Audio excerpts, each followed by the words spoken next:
ஆமா இந்த ஆள் எதுக்கு நம்மளெல்லாம் கூப்பிட்டுக்கிறான்? டிஃபன் சாப்பிடுறதுக்கு. சும்மாறா சும்மாறா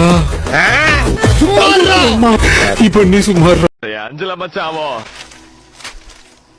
ஏய் வாய முன் ஏந்து போட. எதா அசிங்கமா பேசிட்டு போற. கொஞ்சமாவது ஃபீல் பண்றானான்னு பாருங்க மக்களே. நானும் ஜவுளி கடையில சேர்ந்த காலத்திலிருந்து ஒரு நல்ல நண்பன் கிடைக்க மாட்டானான்னு தேடுறேன். கிடைக்கவே மாட்டேங்கிறானுங்க. எங்க திரும்பினாலும் எதிரில் இவனே வந்து நிக்கிறான். அந்த பொண்ணையும் உன்னையும் சேர்த்து வச்சிடலாம்னு முடிவு பண்ணிட்டேன். அந்த பொண்ணோட அப்பா பேர் என்ன? சமரசிம்மா ரெட்டி. சம்சாக்குள்ள ரொட்டியா? யோ சமரசிம்மா ரெட்டியா? சேர்த்து பேசும்போது சைலண்டா இருக்குது, பிரிச்சு பேசினா வயலண்டா வருது. நான் ரெட்டினே மைண்ட்ல வச்சுக்கிறேன். இன்னும் ஒரு நிமிஷம் நின்று வச்சுக்க. எனக்கு மூளை காய்ச்சல் வந்திருப்பா. மூளை காய்ச்சல் உனக்கு வரவே வராது. எனக்கு வராது. அது எப்படி நீ கேட்க சொல்ற? அதை நீயே கண்டுபிடிச்சு சொல்லு பாக்கலாம். எனக்கு கண்டுபிடிக்கிற அளவுக்கு மூளை கிடையாது. மூளை இல்லாதவனுக்கு எப்படியா மூளை காய்ச்சல் வரும்? அதனால என்னதான் கேள்வியை மாத்தி மாத்தி கேட்டாலும் ஒரே மாதிரி தான் பதில் சொல்லணும். பாபநாசம் படம் பாத்தீங்களா?